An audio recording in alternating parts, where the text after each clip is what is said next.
The Columbia Broadcasting System and its affiliated stations present Orson Welles and the Mercury Theater on the air in The War of the Worlds by H.G. Wells.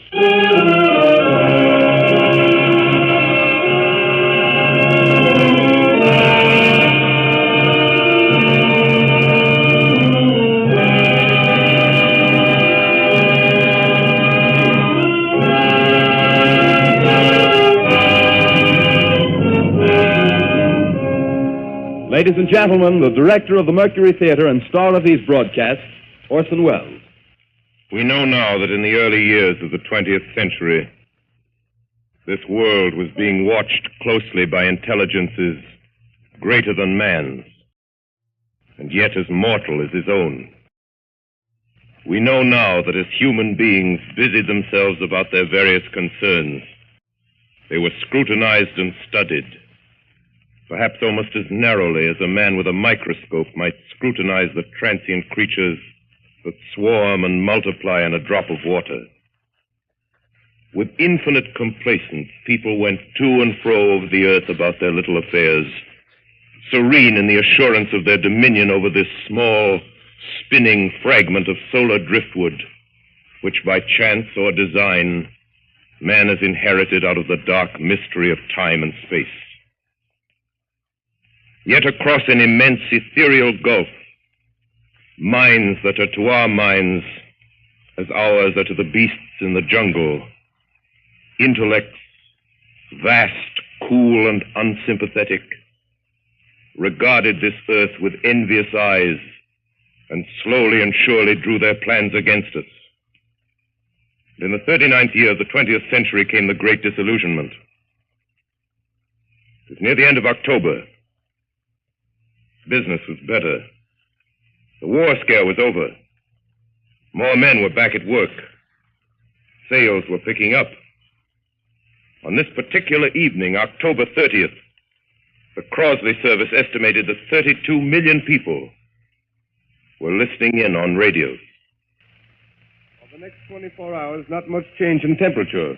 A slight atmospheric disturbance of undetermined origin is reported over Nova Scotia, causing a low-pressure area to move down rather rapidly over the northeastern states, bringing a forecast of rain accompanied by winds of light gale force. Maximum temperature 66, minimum 48. This weather report comes to you from the Government Weather Bureau. We take you now to the Meridian Room in the Hotel Park Plaza in downtown New York, where you will be entertained by the music of Raymond Raquello and his orchestra.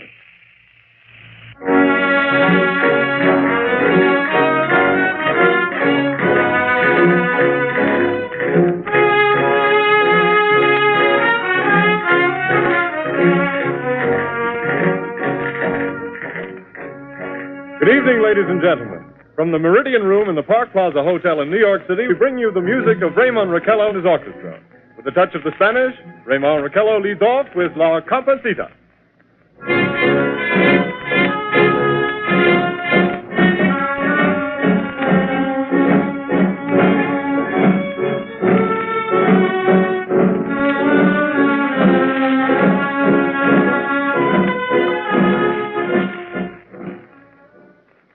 Ladies and gentlemen, we interrupt our program of dance music to bring you a special bulletin from the Intercontinental Radio News.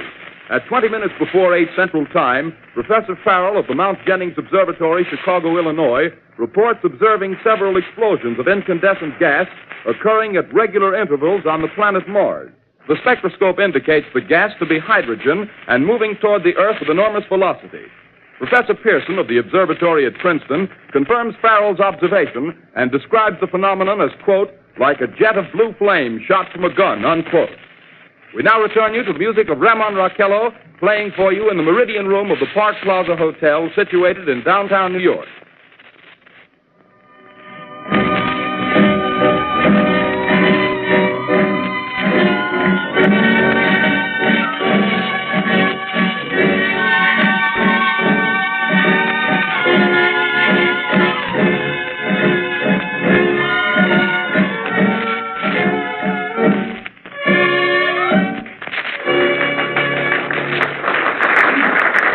And now a tune that never loses favor, the ever-popular Stardust, Raymond Raquello and his orchestra.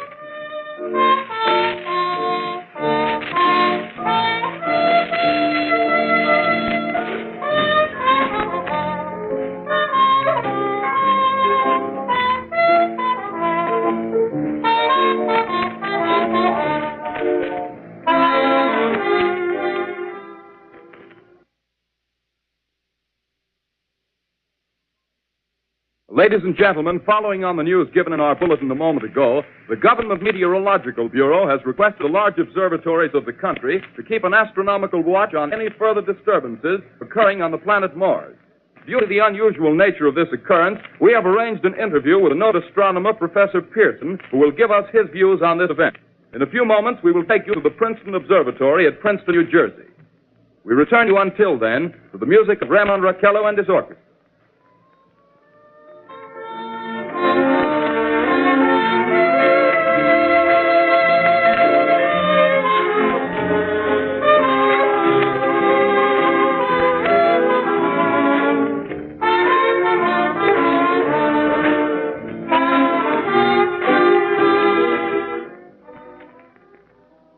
We are ready now to take you to the Princeton Observatory at Princeton, where Carl Phillips, our commentator, will interview Professor Richard Pearson, famous astronomer.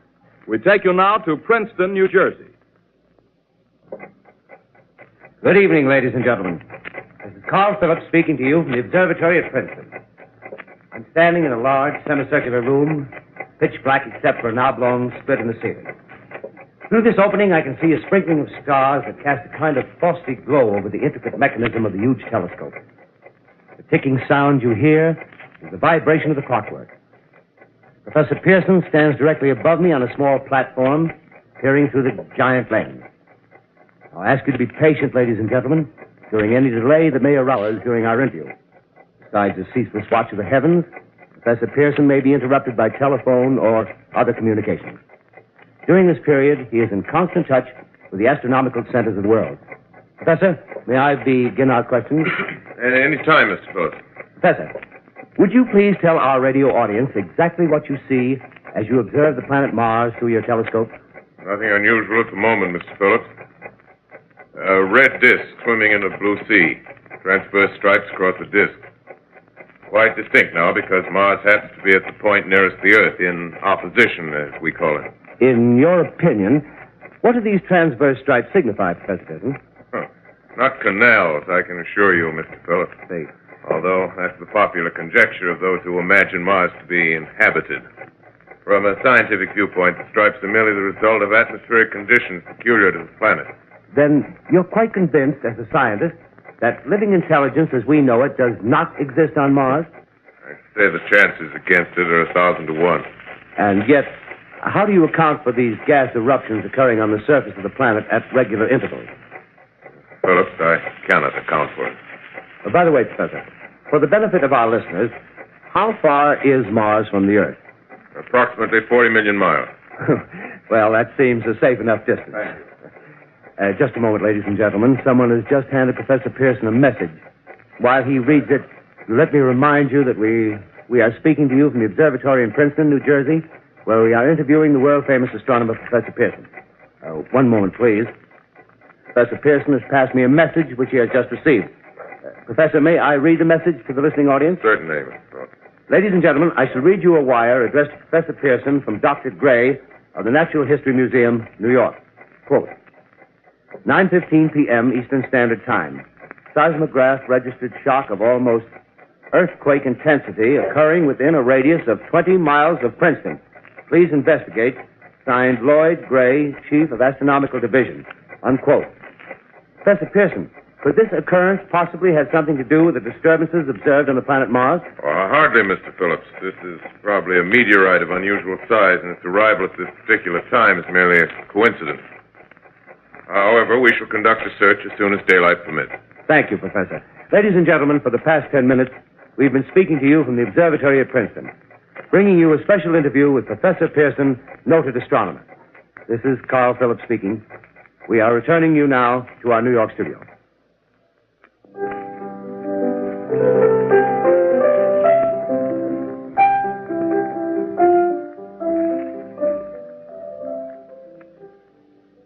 Ladies and gentlemen, here is the latest bulletin from the Intercontinental Radio News. Toronto, Canada. Professor Morse of Macmillan University reports observing a total of 3 explosions on the planet Mars between the hours of 7:45 p.m. and 9:20 p.m. Eastern Standard Time. This confirms earlier reports received from American observatories. Now, nearer home, comes a special bulletin from Trenton, New Jersey. It is reported that at 8:50 p.m., a huge flaming object, believed to be a meteorite, fell on a farm in the neighborhood of Grover's Mill, New Jersey, 22 miles from Trenton. The flash in the sky was visible within a radius of several hundred miles, and the noise of the impact was heard as far north as Elizabeth. We have dispatched a special mobile unit to the scene, and we'll have our commentator, Carl Phillips, give you a word picture of the scene as soon as he can reach there from Princeton. In the meantime, we take you to the Hotel Martinet in Brooklyn, where Bobby Millett and his orchestra are offering a program of dance music.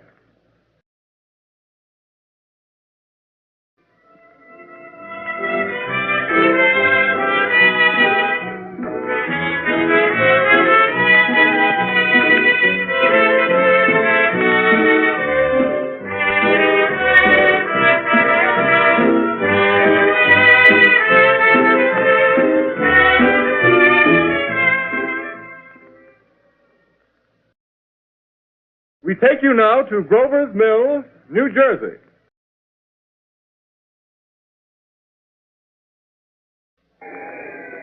Ladies and gentlemen, this is Carl Phillips again, out at the Wilmot Farm, Grover's Mill, New Jersey. Professor Pearson and myself made the 11 miles from Princeton in 10 minutes. Well, I hardly know where to begin. To paint for you a word picture of the strange scene before my eyes, like something out of a modern Arabian Nights. Well, I just got here. I haven't had a chance to look around yet. I guess that's it. Yes, I guess that's the thing directly in front of me. Half buried in a vast pit. Must have struck with terrific force. The ground is covered with splinters of a tree. It must have struck on its way down. But I can see the object itself doesn't look very much like a meteor. At least not the meteors I've seen. It looks more like a huge cylinder. Has a diameter of, what would you say, Professor Pearson? What's that? What would you say, what's the diameter of this? About 30 yards. About 30 yards. The metal on the sheath is, well, I've never seen anything like it. The color is sort of yellowish white. The curious spectators now are pressing close to the object in spite of the efforts of the police to keep them back. Getting in front of my line of vision. Would you mind standing one side, please? While the policemen are pushing the crowd back. Here's Mr. Wilmot, owner of the farm here. He may have some interesting facts to add. Mr. Wilmot, would you please tell the radio audience as much as you remember of this rather unusual visitor that dropped in your backyard? A step closer, please. Ladies and gentlemen, this is Mr. Wilmot. Well, I was listening to the radio. Closer and louder, please. Pardon me? Louder, please. Closer. Yes. I was listening to the radio and kind of drowsing. That professor fellow was talking about Mars, so I was half chosen and half... Yes, Mr. Wilmot, and then what happened? Well, as I was saying, I was listening to the radio, kind of halfway. Yes, Mr. Wilmot, and then you saw something. Well, not first off. I heard something. And what did you hear? A hissing sound like this. Kind of like a 4th of July rocket. Yes, then what? I turned my head out the window and would have sworn I was asleep and dreaming. Yes? I seen a kind of greenish streak and then zingo. Something smacked the ground, knocked me clear out of my chair. Well, were you frightened, Mr. Wilmot? Well, I ain't quite sure. I reckon I was kind of riled. Well, thank you, Mr. Wilmot. Thank you very much. Yeah, you want me to No, tell that's some quite more? all right. That's plenty. Ladies and gentlemen, you've just heard Mr. Wilmot, owner of the farm where this thing has fallen. I wish I could convey the atmosphere, the background of this fantastic scene. Hundreds of cars are parked in a field in back of us, and the police are trying to rope off the roadway leading into the farm, but it's no use. They're breaking right through. Cars' headlights throw an enormous spotlight on the pit where the object's half buried. Now, some of the more daring souls now are venturing near the edge. Their silhouettes stand out against the metal sheen. One man wants to touch the thing. He's having an argument with the policeman. Now, the policeman wins. Now, ladies and gentlemen, there's something I haven't mentioned in all this excitement, but it's becoming more distinct. Perhaps you've caught it already on your radio. Listen, please. Do you hear it? It's a curious humming sound that seems to come from inside the object. I'll move the microphone nearer. Here. Now, we're not more than 25 feet away. Can you hear it now? Professor Pearson. Yes, Mr. Ross. Can you tell us the meaning of that scraping noise inside the thing? Possibly the unequal cooling of its surface. I say, do you still think it's a meteor, Professor? I don't know what to think. The metal casing is definitely extraterrestrial. Not found on this Earth. Friction with the Earth's atmosphere usually tears holes in a meteorite. This thing is smooth and You can see his cylindrical Just a minute. shape. Something's happening. Ladies and gentlemen, this is terrific. This end of the thing is beginning to flake off. The top is beginning to rotate like a screw, and the thing must be hollow. He's moving. Keep back there. Keep back there. Keep those men back. Keep back there. Keep those idiots back. Take off. The top's loose. Look out, Dad. Stand back. Ladies and gentlemen, this is the most terrifying thing I've ever witnessed. Wait a minute. Someone's calling someone or something. I can see coming out of that black hole two luminous discs. The eyes, it might be a face, might be almost but heavens, something wriggling out of the shadow like a gray snake. Now it's another one and another one and another one. They look like tentacles to me. Oh, yeah, I can see the thing's body. Now it's large as a bear. It glistens like wet leather, but that face, ladies and gentlemen, it's indescribable. I can hardly force myself to keep looking at it. It's so awful. The eyes are black and they gleam like a serpent. The mouth is kind of V-shaped with saliva dripping from its rimless lips that seem to quiver and pulsate. And the monster, or whatever it is, can hardly move. It seems weighed down by possibly gravity or something. The thing's rising up now, and the crowd falls back. There seems plenty. The most extraordinary experience, ladies and gentlemen. I can't find words. Well, I'll pull this microphone with me as I talk. I'll have to stop the description until I can take a new position. Hold on, will you, please? I'll be right back in a minute.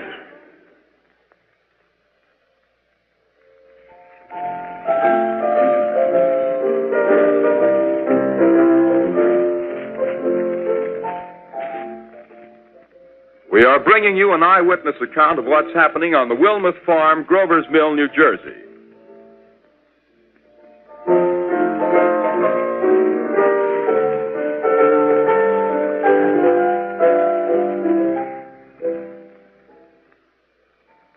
We now return you to Carl Phillips at Grover's Mill.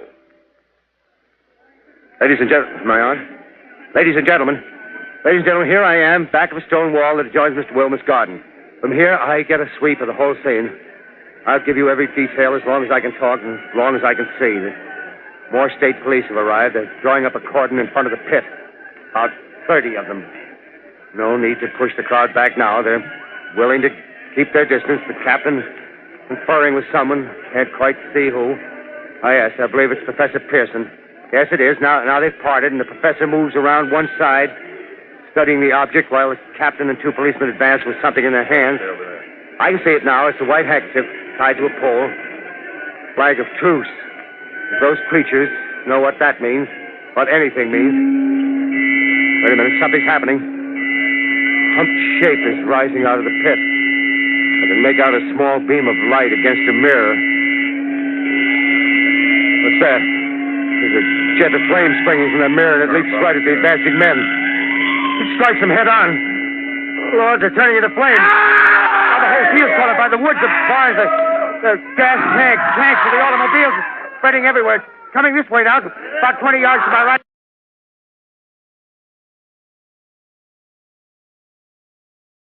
Ladies and gentlemen, due to circumstances beyond our control, we are unable to continue the broadcast from Grover's Mill. Evidently, there's some difficulty with our field transmission. However, we will return to that point at the earliest opportunity. In the meantime, we have a late bulletin from San Diego, California.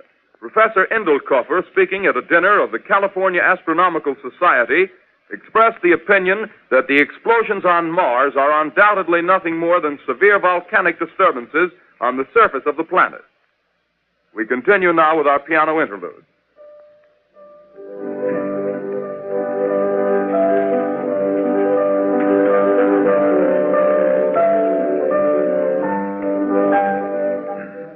Ladies and gentlemen, I've just been handed a message that came in from Grover's Mill by telephone.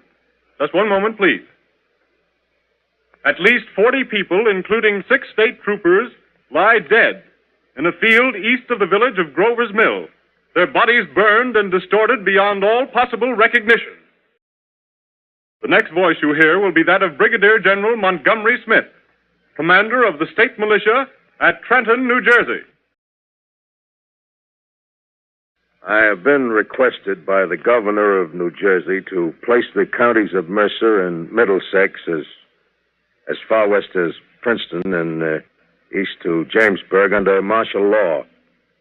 No one will be permitted to enter this area except by special pass issued by state or military authorities. 4 companies of state militia are proceeding from Trenton to Grover's Mill and will aid in the evacuation of homes within the range of military operations. Thank you. You have just been listening to General Montgomery Smith, commanding the state militia at Trenton. In the meantime, further details of the catastrophe at Grover's Mill are coming in. The strange creatures, after unleashing their deadly assault, crawled back in their pit and made no attempt to prevent the efforts of the firemen to recover the bodies and extinguish the fire. The combined fire departments of Mercer County are fighting the flames which menace the entire countryside. We have been unable to establish any contact with our mobile unit at Grover's Mill, but we hope to be able to return you there at the earliest possible moment.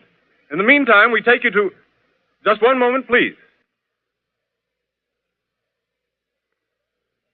Ladies and gentlemen, I have just been informed that we have finally established communication with an eyewitness of the tragedy.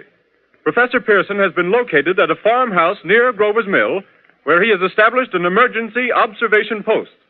As a scientist, he will give you his explanation of the calamity. The next voice you hear will be that of Professor Pearson, brought to you by direct wire. Professor Pearson. Of the creatures in the rocket cylinder at Grover's Mill, I can give you no authoritative information, either as to their nature, their origin, or their purposes here on Earth. Of their destructive instrument, I might venture some conjectural explanation.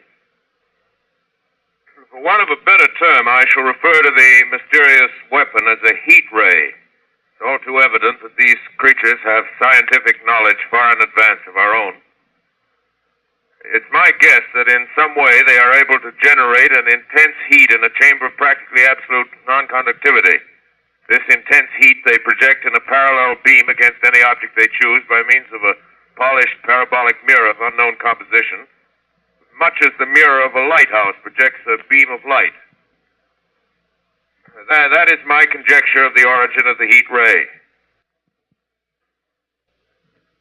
Thank you, Professor Pearson. Ladies and gentlemen, here is a bulletin from Trenton. It is a brief statement informing us that the charred body of Carl Phillips has been identified in a Trenton hospital. Now, here's another bulletin from Washington, D.C. The Office of the Director of the National Red Cross reports 10 units of Red Cross emergency workers have been assigned to the headquarters of the state militia, stationed outside of Grover's Mill, New Jersey. Here's a bulletin from State Police, Princeton Junction.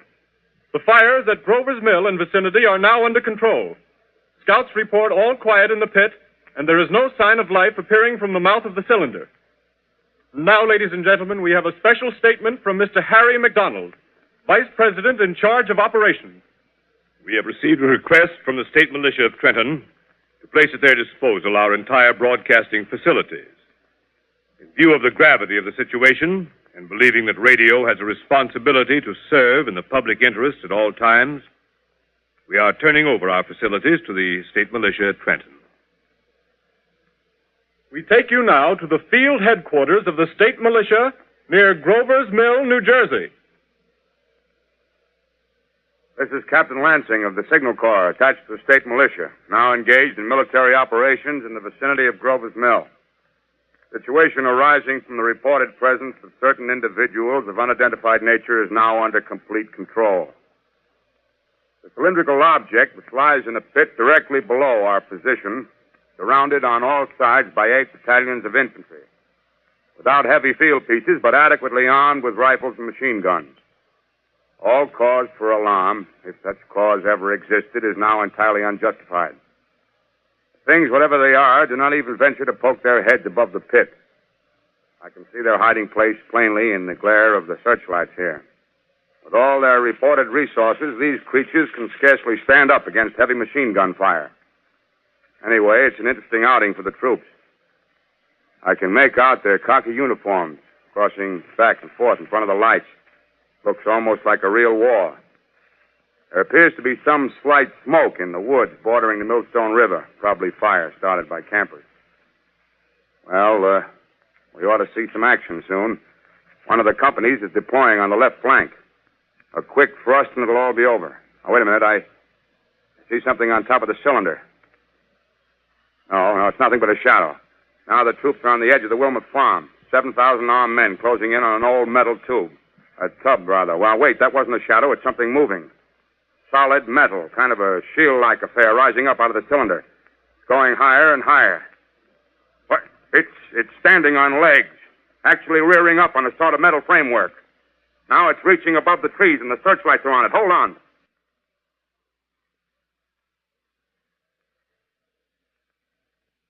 Ladies and gentlemen, I have a grave announcement to make.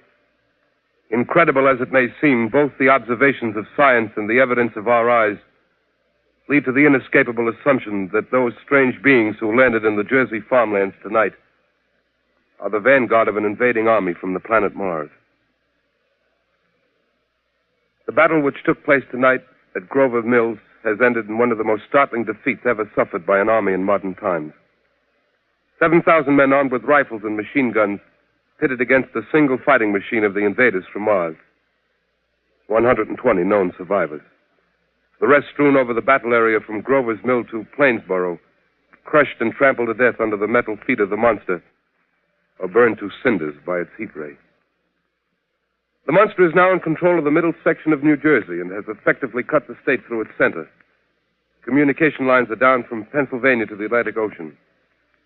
Railroad tracks are torn and service from New York to Philadelphia discontinued, except routing some of the trains through Allerton and Phoenixville.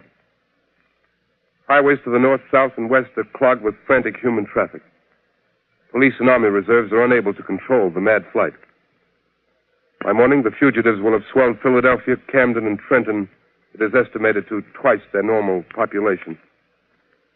Martial law prevails throughout New Jersey and eastern Pennsylvania. At this time, we take you to Washington for a special broadcast on the national emergency. The Secretary of the Interior.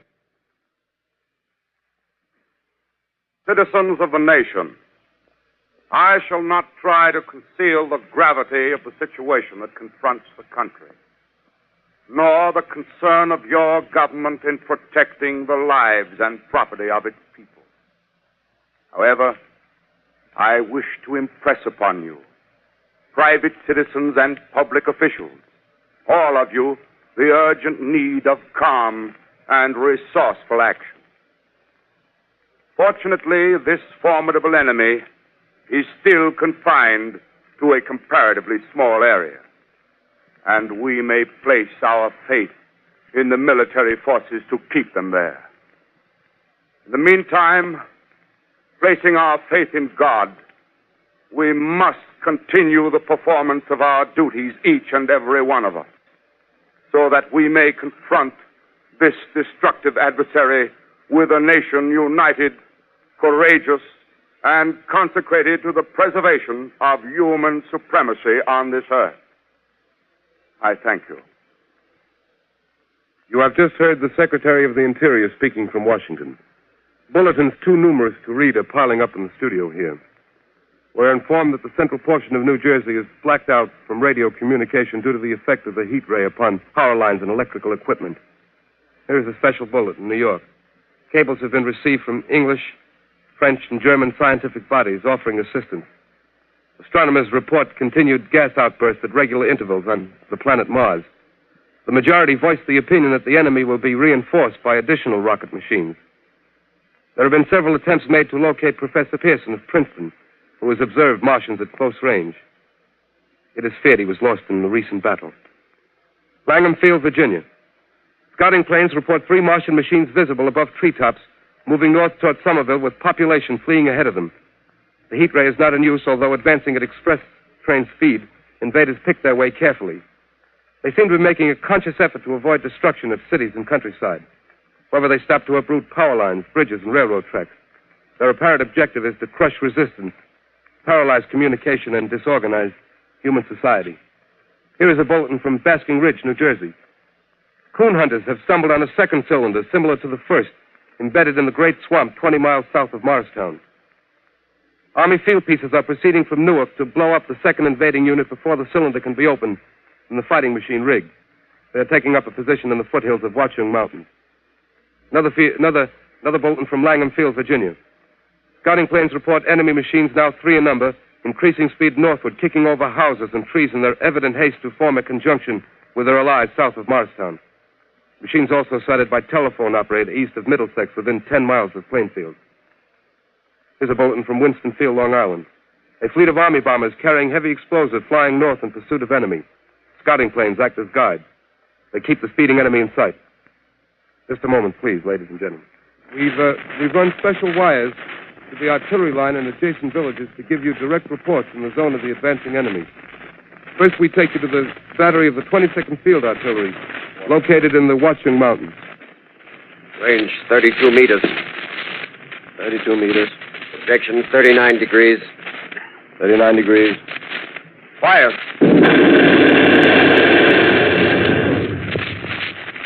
140 yards to the right, sir. Shift range 31 meters. 31 meters. Projection 37 degrees. 37 degrees. Fire.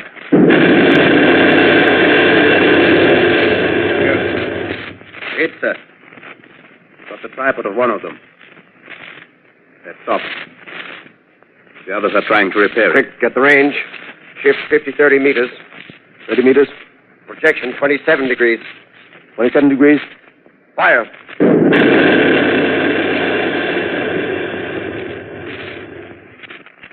Can't see the tail end, sir. Letting off a smoke.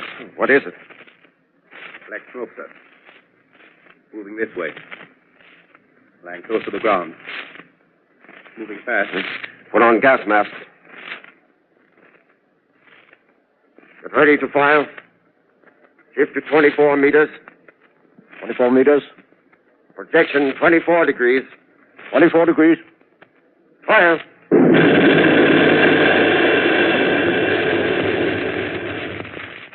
Still can't see, sir. Smoke's coming nearer. Get the range. 23 meters. 23 meters. 23 meters. Projection 22 degrees. 22 degrees.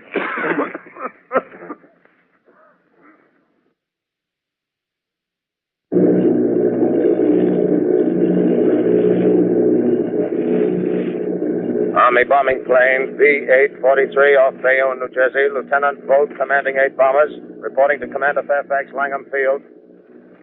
This is Vogt reporting to Commander Fairfax, Langham Field. Enemy tripod machines now in sight. Reinforced by 3 machines from the Morristown cylinder. 6 altogether. 1 machine partially crippled. Believed hit by shell from Army gun in Watchung Mountains.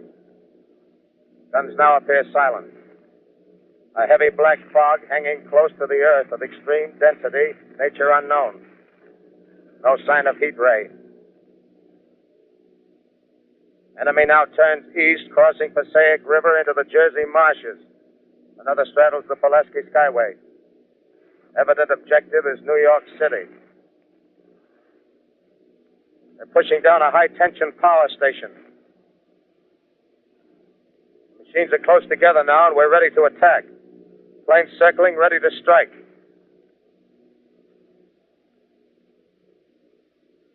A 1,000 yards, and we'll be over the first.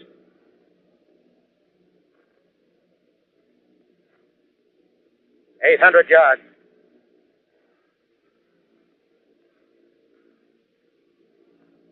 $600.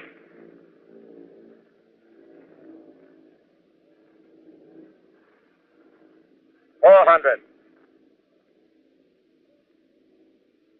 $200. There they go. The giant arm raised. Green flash. They're spraying us with flame. 2,000 feet. Engines are giving out. No chance to release bombs. Only one thing left. Drop on them, plane and all. We're diving on the first one. Now the engine's gone. 8.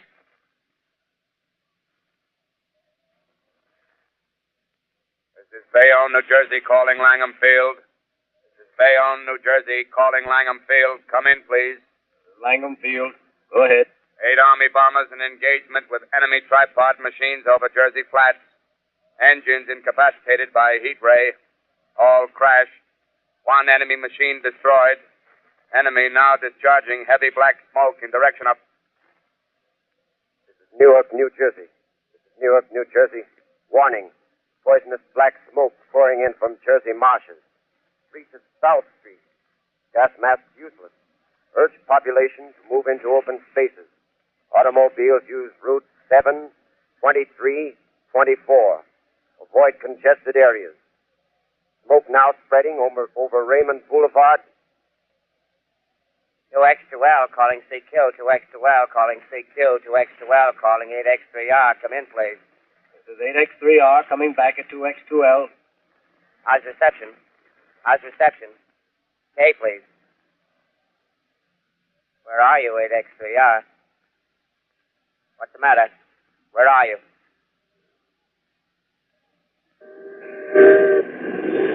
I'm speaking from the roof of Broadcasting Building.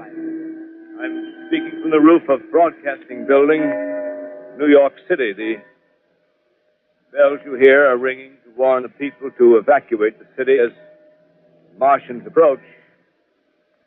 Estimated in the last 2 hours, 3 million people have moved out along the roads to the north. Hutchison River Parkway is still kept open for motor traffic. Avoid bridges to Long Island, hopelessly jammed. All communication with Jersey Shore closed 10 minutes ago. No more defenses. Our army is wiped out. Artillery, Air Force, everything wiped out. This may be the last broadcast. We'll stay here to the end. People are holding service here below us in the cathedral. Now I look down the harbor, all manner of boats, overloaded with fleeing population pulling out from docks. Streets are all jammed.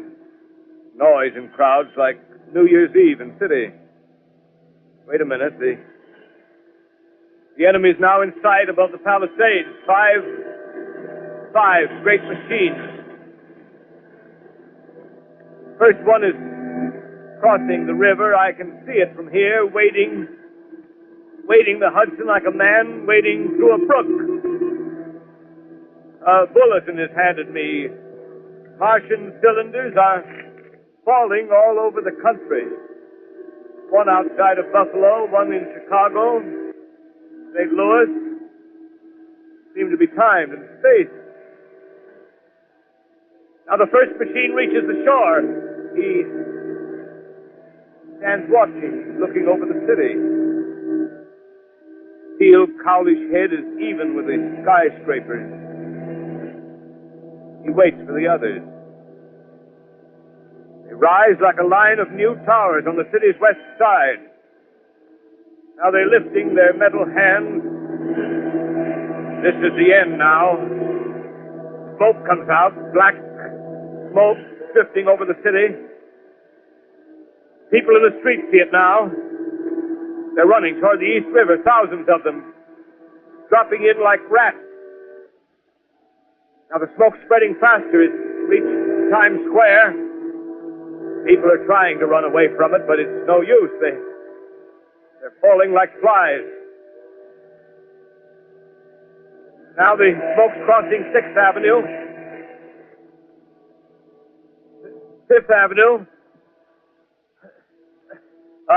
100 yards away.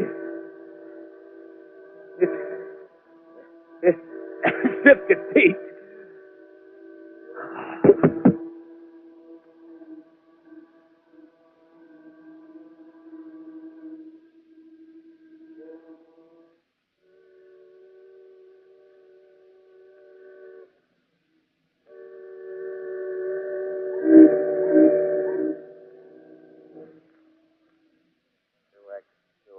Calling CQ. 2X2L calling CQ. 2X2L calling CQ, New York. In the anyone on the air? Isn't there anyone on the air? Isn't there anyone? 2X2L.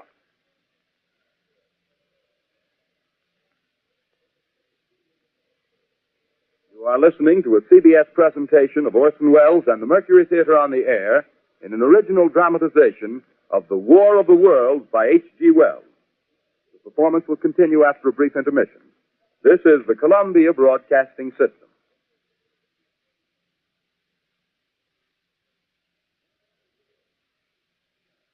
The War of the Worlds by H.G. Wells, starring Orson Welles and the Mercury Theater on the Air.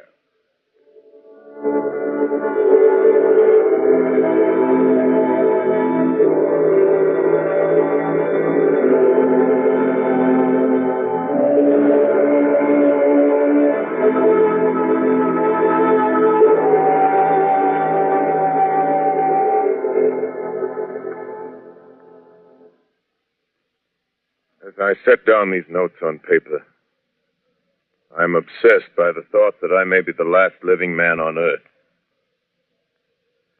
I've been hiding in this empty house near Grover's Mill, a small island of daylight cut off by the black smoke from the rest of the world. All that happened before the arrival of these monstrous creatures in the world now seems part of another life. A life that has no continuity with the present. Furtive existence with a lonely derelict who pencils these words on the back of some astronomical notes bearing the signature of Richard Pearson. I look down at my blackened hand and I try to connect them with a professor who lives at Princeton and who, on the night of October 20th, glimpsed through his telescope an orange splash of light on a distant planet. My wife, my colleagues, my students, my books, my observatory, my world. Where are they? Did they ever exist? Am I Richard Pearson? What day is it? Do days exist without calendars? Does time pass when there are no human hands left to wind the clocks?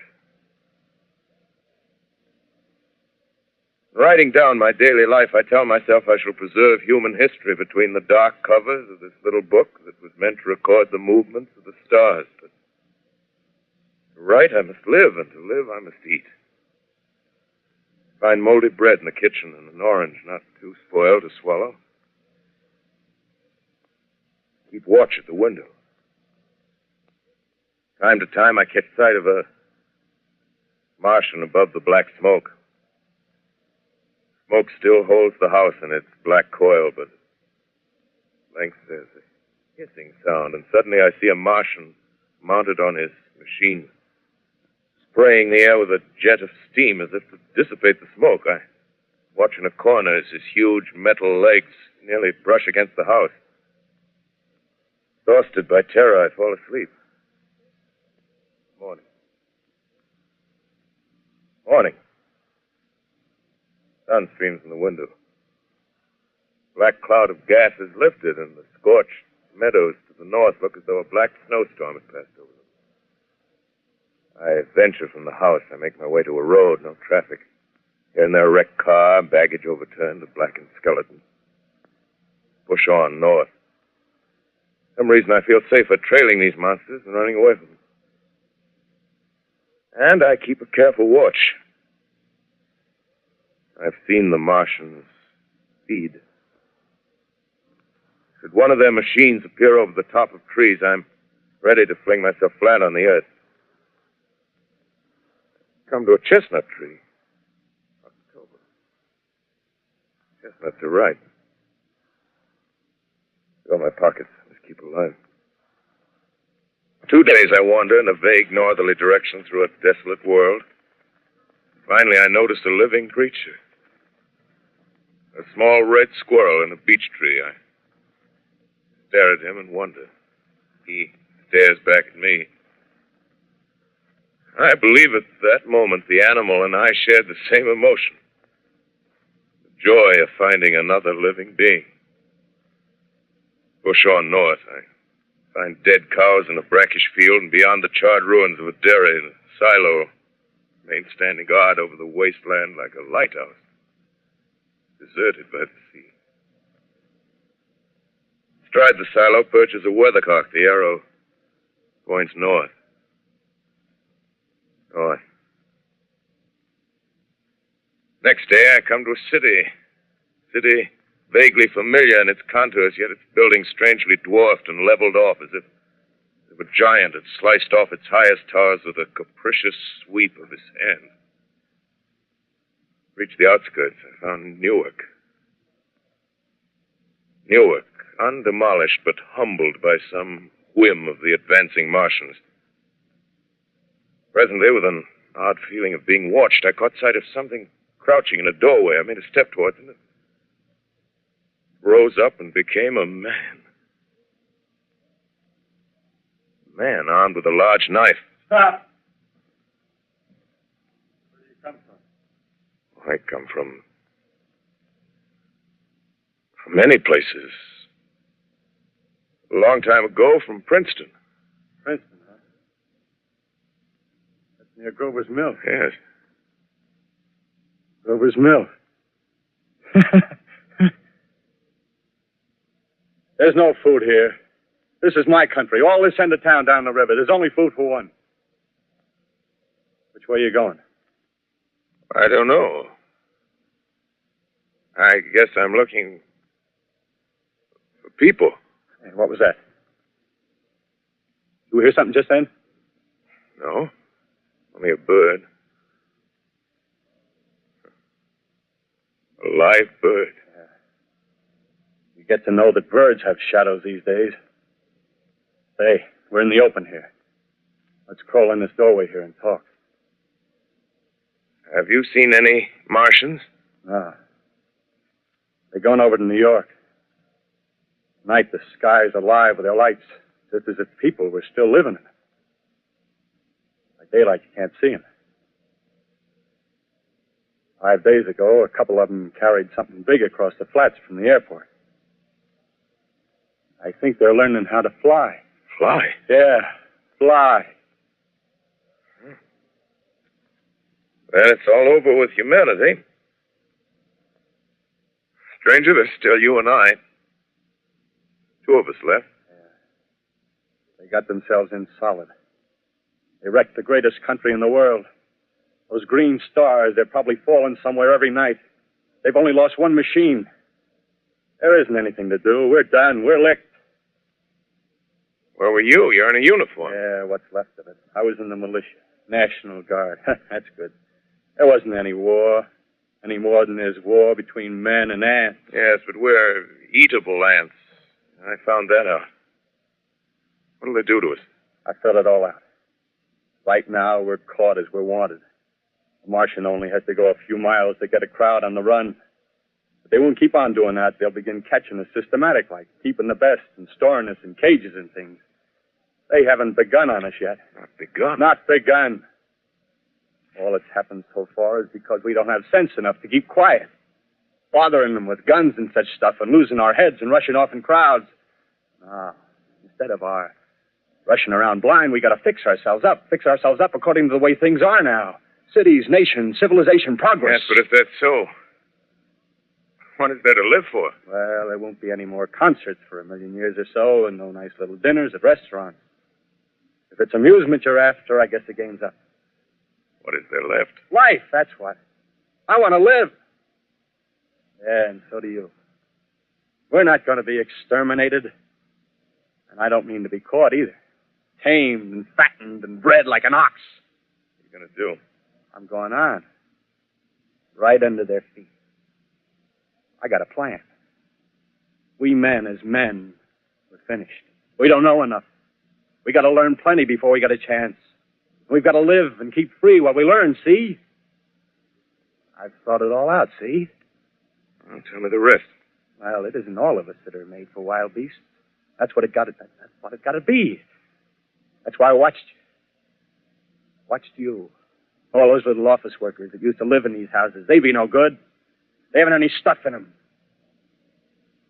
Run. Run off to work. I've seen hundreds of them running to catch their commuter's train in the morning. Afraid they'd get canned if they didn't. Running back at night. Afraid they wouldn't be in time for dinner. Lives insured and a little invested in case of accident. Yeah, and on Sundays, worried about the hereafter. The Martians, they'll be a godsend for those guys. Nice roomy cages, good food, careful breeding, no worries. Yeah, after a week or so of chasing around the fields on empty stomachs, they'll come and be glad to be caught. You've thought it all out, haven't you? Sure, you bet I have. That isn't all. These Martians are going to make pets of them. Train them to do tricks. Who knows? Get sentimental over the pet boy who grew up and had to be killed. Yeah. And some, maybe, they'll train to hunt us. Oh, no, it's impossible. Yes, they will. There's men who do it gladly. One of them never suggested me, by... Meantime, you and I and others like us, where are we to live when the Martians own the Earth? I got it all figured out. We'll live underground. I've been thinking about the sewers. Under New York, there are miles and miles of them. The main ones, they're big enough for anybody. And there's cellars, vaults, underground storerooms, railway tunnels, subways.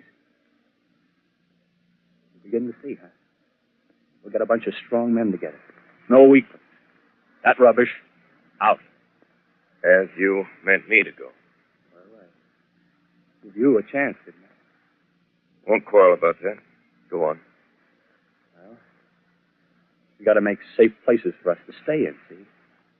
Get all the books we can. Science books. That's where men like you come in, see? We raid the museums. We'll even spy on the Martians.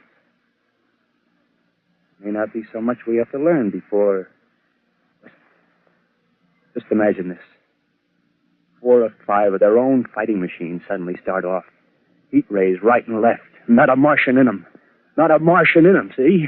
But men. Men who've learned the way how. May even be in our time. Gee. Imagine having one of them lovely things with a heat ray wide and free. We turn it on Martians. We turn it on men. We'd bring everybody down on their knees. That's your plan. You. Me. More.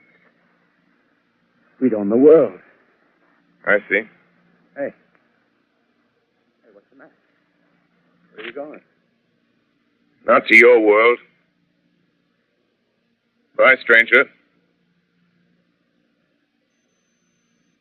Well, after parting with the artilleryman, I came at last to the Holland Tunnel, entered that silent tube. Anxious to know the fate of the great city on the other side of the Hudson. Cautiously, I came out of the tunnel and made my way up Canal Street.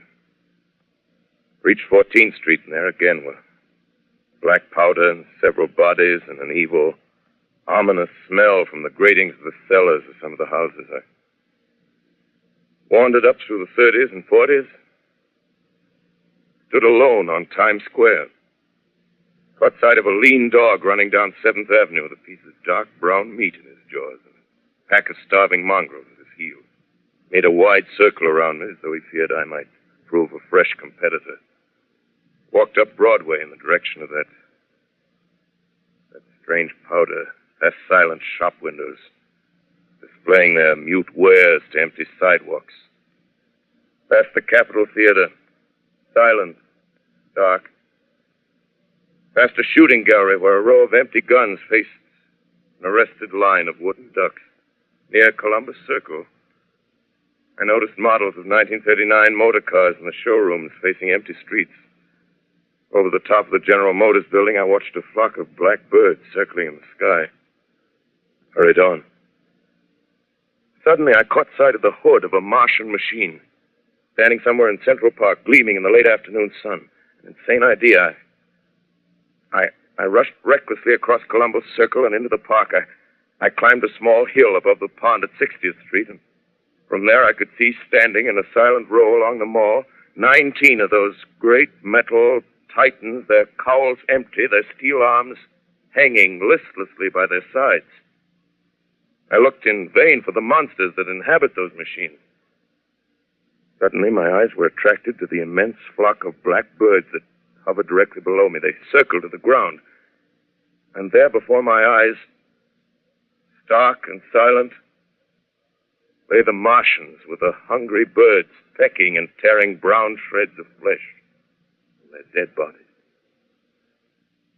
Later, when their bodies were examined in laboratories, it was found that they were killed by the putrefactive and disease bacteria against which their systems were unprepared. Slain, after all, man's defenses had failed by the humblest thing that God, His wisdom, has put upon this earth. Before the cylinder fell, there was a general persuasion that through all the deep of space, no life existed beyond the petty surface of our minute sphere. Now we see further. Dim and wonderful is the vision I've conjured up in my mind of life spreading slowly from this little seedbed of the solar system throughout the inanimate vastnesses of sidereal space. But a remote dream, maybe. Maybe that the destruction of the Martians is only a reprieve to them and not to us. The future ordained, perhaps. Strange it now seems to sit in my peaceful study at Princeton, writing down this last chapter of the record, begun at a deserted farm in Grover's Mill. Strange to watch children playing in the streets. Strange to see young people strolling on the green where the new spring grass heals the last black scars of a bruised earth. Strange to watch the sightseers enter the museum where the dissembled parts of a Martian machine are kept on public view. Strange when I recall the time when I first saw it. Bright, clean cut, hard, and silent under the dawn of that last great day.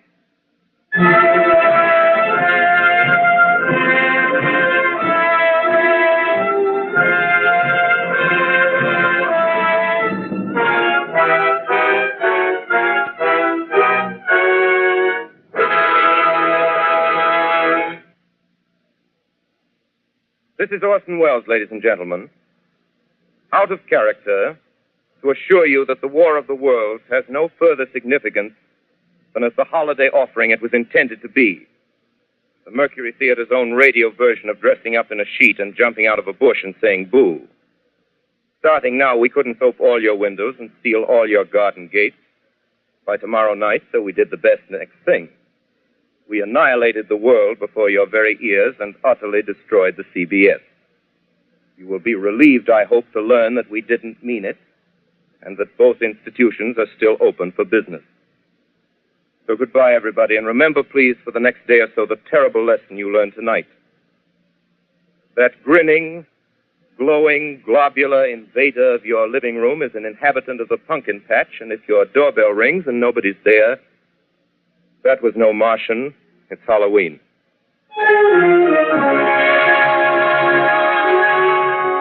Tonight, the Columbia Broadcasting System and its affiliated stations coast to coast has brought you The War of the Worlds by H.G. Wells, the 17th in its weekly series of dramatic broadcasts featuring Orson Welles and the Mercury Theater on the air. Next week, we present a dramatization of 3 famous short stories. This is the Columbia Broadcasting System.